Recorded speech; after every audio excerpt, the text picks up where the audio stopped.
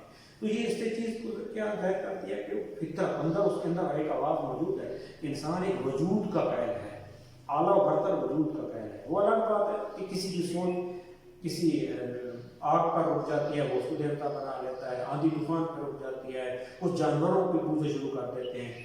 تو یہ ان کی اپنی ایک علمی استطاعت ہے کہ جہاں تک وہ پہنچے بس وہ وہاں تک رک گئے، لیکن حقیقت میں انسان کی فطرت جو ان کے اندر کی آواز ہے وہ موجود ہے، اور انسان ایک وجود کا قائل ہے، اور اس کے بغیر اس کا گزارا نہیں ہے، ورنہ وہ مایوس ہو جائے، مایوسی پھیل جائے گی۔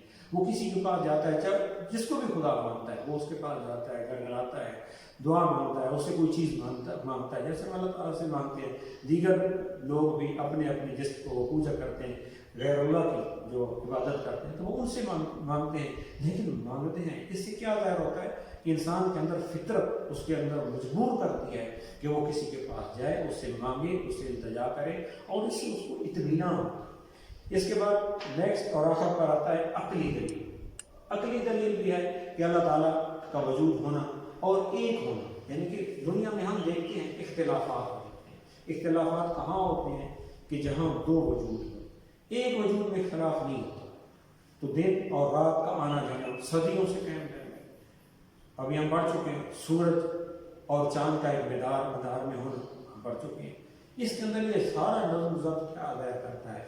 اگر یقیناً یہ ظاہر کرتا ہے کہ ایک خدا ہے، اگر دو ہوتے تو یقیناً ان میں اختلاف ہو چکا ہوتا، یعنی کہ خدا کے وجود کو ظاہر کر رہا ہے اور ایک خدا کے وجود کو ظاہر کر رہا ہے، یعنی صرف یہ نہیں ہے وجود خدا تو یقیناً، اس کے باوجود بھی اگر کوئی انسان جو ہم نے بات چیت کی ہے اور جو نشانیاں اللہ تعالیٰ کی بتائی ہیں، اگر انسان پھر بھی اس کا وجود کا قائل نہیں ہوتا تو اس کی بدقسمتی آپ کہیں گے، ضد اور ہٹ دھرمی کہیں گے۔